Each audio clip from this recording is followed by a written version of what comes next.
God is my love. God is my peace. All of these resources are already available to us. Okay, so I hear this all too often, though. This is what seems to get in our way. Some version of, but I can't have it, or it's too hard to get, or it takes too much effort to get it, or the really big one, I'm not worthy of it. Now, nobody in this room would say that on a conscious level, but on the subconscious level, there's a lot of that hanging around. And I know this. Every time I teach class, it comes up. Every time I do a counseling session, it comes up. I hear the stories. We think we don't deserve it. And that limiting thought of I don't deserve this, oh my gosh, that gets in our way. If you were raised with the kind of religious philosophy that says you are not even good enough to ask God for your prayers, anybody raised like that? Who cares to admit it? That you're not good enough to ask? So you're not being honest, because I know there are people in this room who have said, no, I'm not supposed to ask God about that little problem there. I'm not good enough to ask God about that little problem there. All right, you can keep it to yourself, but I know it's a big issue of willingness. So it may be a little more challenging to flip over to the new way of thinking if that's how you were brought up. There is good for you, and you ought to have it, because you are the expression of God. The word worthy, deserving, it is not, in my way of using it, it is not entitlement. We hear, maybe you don't, but I do. I hear a lot of things that in our world today that look like people are entitled. Entitled to it. Well, you're not entitled to it, but you are worthy of it. You're worthy of it because you're a child of God. Because God could not love you more. You are worthy of it. You are deserving of it. And the way it comes through is through us, though. So the entitlement is, you are going to give it to me. That's where we get, don't you kind of get like round up when you hear people talking like, well, the government has to give it to me, or my parents have to give it to me, or my partner has to give it to me. That's entitlement. That's not what we're talking about. You deserve it all. But where is it going to come through? This is going to come through you. Ernest Holmes, since I said earlier, he studied with Edmund Curtis Hopkins. And so he has a lot to say that sounds very similar. And you can hear her teachings through his. Here's one of it. He says, I perceive that because I am what I am, because of this infinite thing that overshadows eternity and finds its abiding place in me, I know that good is now mine. All good. All good. There is no mental coercion in this. We do not will things to be done. Things are brought into being, not by will, but by the power of the self-assertive truth. Okay, all good, but not by will, not by entitlement, from the self-assertive truth. He goes on to say, we must instill into our minds the fundamental proposition that good is without bounds. That's where our work comes in. Instill into our minds the fundamental proposition that good is without bounds. There is good for me, and I ought to have it. And, Ernest Holmes says over and over, we can only have the good in our lives that we can conceive, that we can embody. Oh, that was pretty. Where are those chimes coming from? That was very pretty. That we can conceive, that we can embody, and that we can receive. In that order.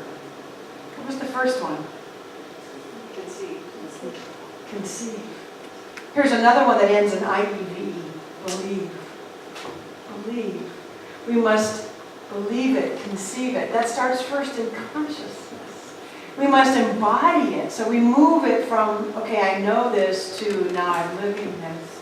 I conceive it, I can believe it, I can embody it, and I can receive it. If we're not receiving it, we need to go back to the conceiving and the believing. Because there is good for us, and we ought to have it. But if we don't believe that we ought to have it, we've just blocked our own good very quickly. We get in our own way. And I'm convinced by my own journey that we got to hear this and feel this and practice this over and over and over and over until something really sits deeply in us and something begins to shift. And then when something begins to shift, we go, oh, yes, okay, I see that this works. And then even as it starts to shift and we see that this works, we find ourselves sometimes feeling like we've just slipped backward. For instance, we might affirm that I am abundant and I am prosperous, and we do our abundance program in January. We're feeling really good and we're on top of that game, yes. And by June, we're going, oh my God, I can't afford it. Oh my God, where's the money coming from? Oh my gosh, I don't have enough. And we forget. Anybody do that, or is it only me? Good. Sometimes I don't know out there. You're looking at me like she's crazy. I gotta sit down, and you gotta sit down and say, let me remember again. I gotta keep my attention focused on this truth. There's good for me, and I ought to have it. I am abundant. I am prosperous. I temporarily forgot because I went, oh my God, look. We go into the fear place. We go into the doubt place. And then we go, okay, I went into the doubt place. And we sit down with ourselves again and we reaffirm again. And we see that something shifts and we say, thank you, something shifted. Great. And I go back. I always want to say go back to the top, because as you know from our teaching symbol, the top is the place where we make the affirmation. I believe it. I conceive of this good. I conceive of this good, and I keep affirming it and affirming it and affirming it until I start to believe it, and I start to embody it, and I move it down here, and as I start to embody it, I start to live it. So we just keep making this cycle until something begins to change. Because saying that everything is available and everything is ours does not mean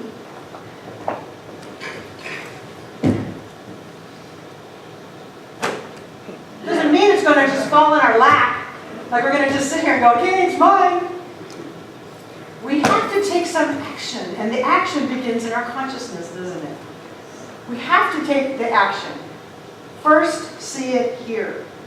We stay so focused on that which we say we want to have in our life. We keep seeing our good over and over. We keep believing it over and over. We keep affirming it over and over. That's taking action first in our consciousness. And then we start to get guided to what to do physically with our action steps. But when we lose focus is when things seem to not be so good, and we think we ought not to have it, and we go astray. This very simple phrase of Emma's, there's good for me and I ought to have it, is such a powerful affirmation. Starting here. Ernest Holmes says, as much good as possible, as much good is possible as we can conceive. We affirm a new truth. This is why I'm still holding on to my book. Here's a way to affirm a new truth. He says, I know I am now at the threshold of all good, wisdom, and truth. All the good I can embody is now mine. I have only to open the portals of my soul and accept that which is ready to express through me. If I was a singer, I'd make a song out of it. I'd make a song out of that. Can you put a tune to that? I know I am now at the threshold of all good, wisdom, and truth. Okay, I want to just set each word. I know. I know. Yeah, I know. I'm now at the threshold of all good, wisdom, and truth. All the good I can embody is now mine. You see how, just one little phrase. I know it, all this good, embody is now mine. I have only to open the portals of my soul and accept that which is ready to express through me.